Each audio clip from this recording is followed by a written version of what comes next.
What's up, guys? I'm Random Frank P, back with episode 3 of A Look Behind, the series where we take a look behind the scenes at your favorite tech YouTubers. Today we're taking a look behind Austin Evans, yo. Awesome. How's it going, Austin? Thank you very much for being on today. Great, dude. That's finally, it's like, I feel like we've been trying to do this for a few weeks now. It's finally like we're here in one spot. We're not like, oh, I'm out here. Oh, I'm over here. I'm doing this stuff. It's actually finally good to like sit down and actually do this. Definitely. So I'm sure a lot of your viewers know, but how's California going for you? Oh, California, man. So I moved out to LA a month and a half ago or so, and I'm loving it, man. Just like the weather alone. The weather is perfect 24/7. Nice. Except today, it rained for the first time in like the last 2 months. It rained here, so today was a little nasty, but like so nice. It's just a nice change of pace between like being way too hot and way too cold. And I'm sure everyone's super interested in California weather, which I can talk about it all day if you want. Hey, I'm jealous. I mean, we just had that Hurricane Joaquin over here, which just rained for like 4 or 5 days straight. So I'm definitely jealous of the nice weather. Yeah. All right. Yeah. Anyway, so the whole premise everyone knows of A Look Behind is to talk about the gear, but like I was talking to you before the show, people have been interested more lately in the inspiration behind the scenes. So we're gonna talk about that for a little bit, just real quick. Can you give me like a basic background on how you started your channel, like the main inspiration, and just what got you to where you are today, pretty much?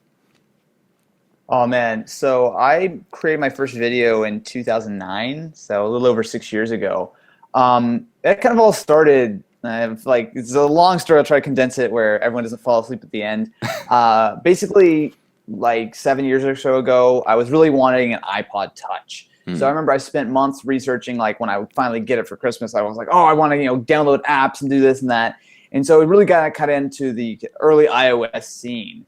And so when I got the iPod, I was like super excited. I hooked up with a couple people in the kind of community who were mostly doing like written reviews of like apps and like some early jailbreaking stuff. And I became really good friends with a guy who had a fairly popular website. I wrote a little bit for it. And he's like, dude, you totally got to do video. At the time, he had like a huge channel, which was like 2,000 subscribers. But that was like pretty big back in the day. And so he's like, dude, totally give video a try. So basically, I took one of my written reviews with screenshots and with some terrible voiceover from like the microphone from a rock band. And I voiceover, like basically I just read like my article. I was like, hey guys, this is a video. Boring, boring, boring. It was terrible, but I liked it. I mean, I got like 100 views on the first video. I was like, what is this? 100 people just watched this video. And it was produced, like I was immediately hooked. Like the next day I was already starting to plan out the next video. And it's literally just not stopped in the last 6 years. Yeah, that's really cool. At that time, did you have any like channels? I know like the tech community wasn't as big back then. There probably wasn't even really that much, 6 years ago. But did you have any channels that you looked up to? Oh yeah, I mean, John for Lakers and Social Knows Best. They were like the dudes. Yeah. I mean, I remember they were like, actually, I don't even know how big they were when I started. I feel like they were probably like sub 10,000 subscribers or so, maybe somewhere in that neighborhood. Yeah, those were like the dudes in the tech space. Yeah, I remember I finally like met them a couple years later. I like completely fanboyed because like they were the ones, as I was kind of like learning and everything, they were the ones I was always watching and kind of getting inspiration from and kind of realizing, wait, why are they doing this? Oh, okay, maybe there's a reason why I should make an 18-minute app video. Maybe they've got this kind of figured out. Awesome, man. I got you on that one. So Team Crispy. How did that whole just start? Like, I know it's a whole like hashtag and stuff, but obviously it's the main core of you guys. Just tell us how that started, because I think I like it, but I just want to hear the history on that. Yeah, I actually don't know exactly where like the phrase Team Crispy came from. I know Marquez and John both started kind of like throwing around like, oh wow, that video was really crispy. Oh, that's a really crispy shot. I think Marquez was probably the first one to use it. I don't know. Like go back and like look at the videos. And then, yeah, after a little bit, like we just kind of started throwing around like, oh, wow, that's a really crispy video. And it just became like a Team Crispy sort of thing. And we kind of jumped on it. So, yeah, no, it's really cool. I think not only is it a cool kind of name, like we're like not the Tech Squad or something lame. We're like, we're Team Crispy. It sounds kind of cool, I guess. Yeah, no. But it also it's nice that we're all such good friends. And like, the last week, pretty much all of Team Crispy, besides Lou, actually has come out to California. We all like hung out and we like shot videos, and it was like a revolving door of YouTubers the last couple of weeks. People are coming and going. We were all like hanging out and stuff. But no, it's really cool. There's a bunch of awesome dudes in the tech space. I think that's one of the things I really like about this community is that it's an actual community. Yeah. It's not like a lot of kind of industries where it's very competitive and people, get, fighting, there's drama and that kind of stuff. Yeah. We're all good friends. And I think a lot of that stems from the fact that it's not really a competition, right? Like we can all do well and it doesn't hurt each other. It's not like there's 6 people watching YouTube and we have to fight over getting those 6 people to watch. I mean, it's very much of a collaborative sort of thing where if one of us does well, it's kind of like we all do well. It's kind of like a rising tide raises all ships. I butchered that, but it's something like that. Yeah. Now, I also noticed how like sometimes it's different always, of course, with like embargoes and stuff like that with videos. But I noticed a lot of you also put out videos at the same time. Is that all planned or is that just another like Team Crispy kind of thing? I mean, a lot of it is just like coincidence. Like we both happen to be working on videos. Like I've probably done that 2 or 3 times with Marquez where like we were working on the same video on the same day. And it just so happened like, hey, what's that new video you're doing? Oh, it's this. Oh, great. I'm literally finishing that up right now. So a lot of times when we're like, a couple of us are just randomly doing a video at the same time, we're just like, well, let's go mess with all our subscribers and upload it the exact same second to make everyone lose their mind. Sometimes it is planned. Like yesterday, I guess the day before, actually it was Marquez and I again, we posted our iPhone reviews. But that actually really wasn't like planned to go up at the same time. We spent 2 days like grinding on our reviews. And we're trying to race to see who could get it up first. And I literally, over 2 days of work, I beat him by like 5 minutes. So like it actually was like a really like down to the wire sort of race. But no, I mean, it's just mostly just for fun. Like it's not like some grand scheme of like, oh, if we all post videos at the exact same time, we get 1 million subscribers more. It's not anything like that. It's just kind of fun, especially as a lot of times it's just a coincidence. Cool. And what is something that you could say you would be doing if you weren't a YouTuber right now? Like where do you picture yourself if you weren't doing YouTube? I mean, I'd probably be working at Best Buy. Yeah. No, I mean, that was the thing. I didn't have much of an idea of what I wanted to do. Even when I was like 16, when I started making YouTube videos, I never really had a clear goal. I mean, for a while there, I was actually really big into writing and I thought I would wanted to be like a writer and, do novels and all that kind of stuff. Cool. And I did that right up until I actually started making videos. But very quickly, my creative sort of juices went kind of all the way from the writing all into the video. And it was nice because instead of spending, months working on something and just kind of you're by yourself and no one really sees it besides like maybe you show a friend or something. But this was a video that I could make, render the video, upload it, and within an hour or so I could be getting feedback and people could be talking about it. Right. So it was a much more fulfilling sort of thing for me to get that kind of immediate gratification. So once the YouTube thing kind of started kicking off, I think it was about a year or so later that I actually got YouTube Partner, which is like this huge giant milestone that it's like the happiest day of my life because it was like a year of grinding out videos almost like every day. And finally YouTube's like, hey, you're actually a legit person. You can actually be the YouTube Partner and get like this super cool little banner on the side. You have like your little like channel name or whatever. You can have like auto playing videos on your channel page. Like there were a lot of really dumb perks, but back in the day it was like super exciting to kind of get those. I never really had a major plan. The YouTube thing kind of just fell into my lap, luckily enough, and I just kept making videos, and now I'm here. Yeah, it's worked out definitely. Okay, so now we're gonna spin it more. Sure. We're gonna spin it more now towards the gear and the tech side of things. Go run me through the routine of your setup with your camera. What camera do you use? What lens do you use? That kind of thing. Like your primary lens, we'll say. So it's funny you mention that because I'm literally in the process of like figuring out how I actually want to like finalize my setup. Mm-hmm. So for the last almost 2 years, I've been using a Canon C100, which is not nearby. I would grab it, but amazing camcorder. I mean, it has a nice full like Super 35 sensor, shoots great 1080p video, really nice color. It's super easy to work with, great battery life. That has this nice, very compact codec, so I can like record like 4 hours on an SD card. XLR, Indie. I could talk about the C100 forever. It is my favorite camera of all time, but stupid Team Crispy is making me go to 4K. So all the amazingness of the C100 is kind of going out the window. I'm getting like kind of peer pressured into uploading in 4K, which all like the cool kids are doing. Yeah. So right now I'm kind of trying to get a new 4K workflow. I think for me, the C100 was just like, it was such a nice camera to work with, and I could like edit on like even little laptops and stuff, and it was easy to like edit and upload, and I was just really used to that workflow. And now I'm trying to move over to 4K. So I do have a 4K camera, which is conveniently enough right beside me. So this is the Sony FS7, which is giant, enormous, really annoying to work with because it's just big and it's kind of slow, and it's to be totally honest, it's a kind of overkill for what I do. It's not kind of, it's definitely overkill for what I do.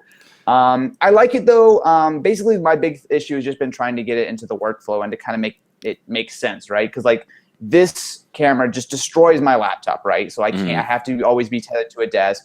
Even then, it's kind of a little slow to work with, and sometimes it's just a bit of a pain. So I'm transitioning over to getting the FS7 workflow kind of finalized. It is a similar camera to the C100 though. It has like NDs and XLRs and all that kind of fun stuff. As far as lenses, I almost entirely shoot on the Sigma 18 to 35 1.8. Okay. Crispy lens. Like if you want to join Team Crispy, that's like the starter kit. Get the 18 to 35 Sigma. Such a nice lens. I mean, I love that lens. I use it on C100. I use it on FS7. I would use it on anything I could. That's an awesome lens. I have a Sennheiser MKH 416 mic, which is just a fat mic. Oh, dude, that thing. You don't get me too into gear because I will be here way too long. But yeah, the 416. Yeah, dude, it's a killer mic. Absolutely killer mic. And that's pretty much the main gear setup. I don't have anything crazy. I pretty much shoot on just like one lens like 95% of the time. And like I said, I've been shooting most of my videos the last couple of years on the C100, but starting to sprinkle a few FS7 videos in there as I kind of figure out how to actually make it not take like 3 years to make a video on it. Yeah, I'm personally in the progress of upgrading on my gear too. I pre-ordered the Ursa Mini coming out. But that keeps getting pushed back like every month. It's just another month away. So whenever I can get my hands on that, I'll finally be upgrading the channel. But I'm pretty pumped for it. Do you use any other? I know Blackmagic stuff can be crazy. Yeah, because I'm using a Lumix FZ1000. It's a really great budget cam. Like it's got 4K, 60 FPS, but it's a fixed lens, and there's a lot of drawbacks to it. But I want to get that upgrade so I can progress the channel even more. But yeah, I'm looking forward to that. Any other like external accessories, like a slider, follow focus, anything like that to use? Yeah, so actually almost all of my shots are just on a normal tripod. I don't have a slider, I don't have a dolly, I don't have any of that kind of stuff. I do have a Manfrotto. It's a 502 head, and it's basically just a fluid head. So that's like how I get all my shots. I do also have a Ninja Blade, which is a monitor/recorder. So basically for like the C100, I can actually record straight to the monitor. So I get like ProRes, which is a little easier. But more importantly, it's like a nice big monitor. So like when I'm shooting myself, I can actually like be able to focus the camera a little bit better, that kind of stuff. But no, it's a pretty basic setup. I have a couple of LED lights, which I actually ruin the camera, but you can see it right here. It's just a kind of a dish light. It's a Genere. Actually, I don't know the name of it, but it's basically just like a little LED dish light. I used to shoot on giant soft boxes, which were like super hot. They were giant. They would just like eat power, and they were just really annoying. So I finally have upgraded to LEDs, and I like them. It's a kind of a nicer light, and they don't get hot, and I don't like sweat to death when I'm trying to shoot a video on like a hot day. Yeah, definitely. Well, you pretty much answered those tech questions. Like you answered them in the order I wanted to ask you, and so that worked out good. Next, just kind of like round it out because I don't want to keep you here too long. What are your go-to peripherals, like your headset, keyboard, mouse, that kind of stuff? This is gonna get embarrassing here. Oh, don't worry. Nothing special whatsoever. So I used to be big into headphones, but when I moved out of my parents' house and I actually got my own apartment, I don't even think I've bought like a serious pair of headphones in like the last 3 years. Oh, yeah? Because I've always been using speakers. Yeah, because like I have no real reason to use headphones. So like the only pair of headphones I own right now are just Apple EarPods, which can I just pause for a second and say are not bad. I know the internet thinks they're the worst thing ever. No, they don't sound amazing. But these are some of the only in-ear headphones that actually fit comfortably in my ears, and I don't have the stupid rubber tips that like bother me. And they sound okay. So I'm just throwing this out there. EarPods are okay. Yeah, I agree. They get a lot of crap, but they're definitely better than a lot of earbuds that I tried. Okay. So yeah, they're usable and they're comfortable. Yeah, and they're free, which is also helpful. Anyway, EarPods. I do use a Harman Kardon set of sound sticks, so they're Okay. actually really cool. Like they're basically translucent plastic. They look very Yeah, cool. I So like checked out your review on that. I'm digging them. oh yeah, yeah, oh yeah. So it's like a 2.1 system. It's not even that expensive either. So that's pretty much what I use for audio.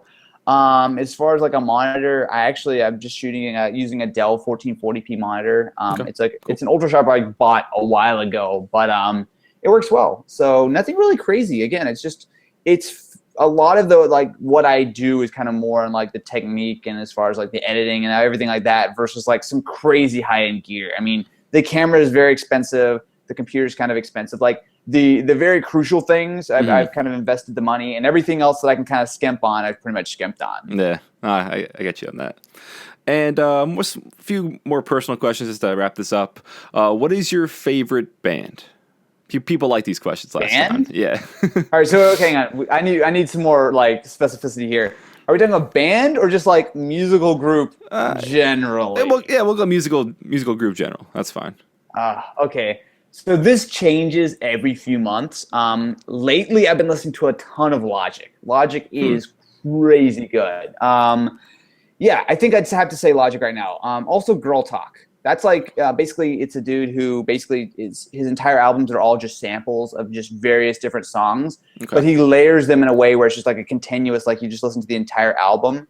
And what I Oh really like yeah. about Girl Talk is I love like pretty much all the time that I'm like doing any kind of work, I'm listening to music. So whether it's like, I'm editing a video, well, even sometimes I edit videos, I try to listen to music in the background, which it's not a very good idea. You probably shouldn't try that at home, but I do it sometimes anyway.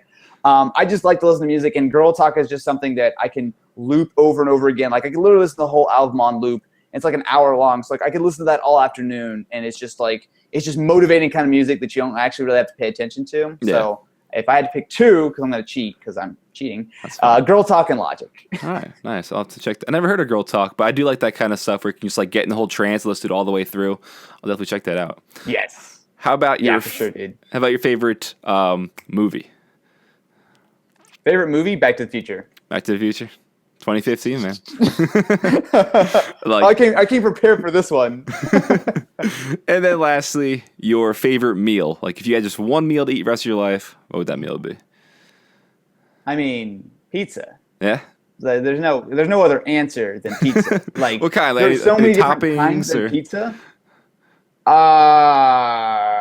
No, actually, I don't have a favorite pizza. Like there are different kinds of pizzas that like I like, but I don't know if I could just pick one. I think there's just so many cool. That's like one of my favorite things about pizza. It's so customizable. Like there can be all these different kinds of toppings. There are different types of pizza. Like there are hundreds and hundreds and hundreds of different types of pizza. So if I can say that I can eat all of the hundreds of different kinds of pizza, that's my answer. If not like burgers or something lame, but I'm gonna go with pizza anyway. Yeah, I admire the honesty. That's good stuff.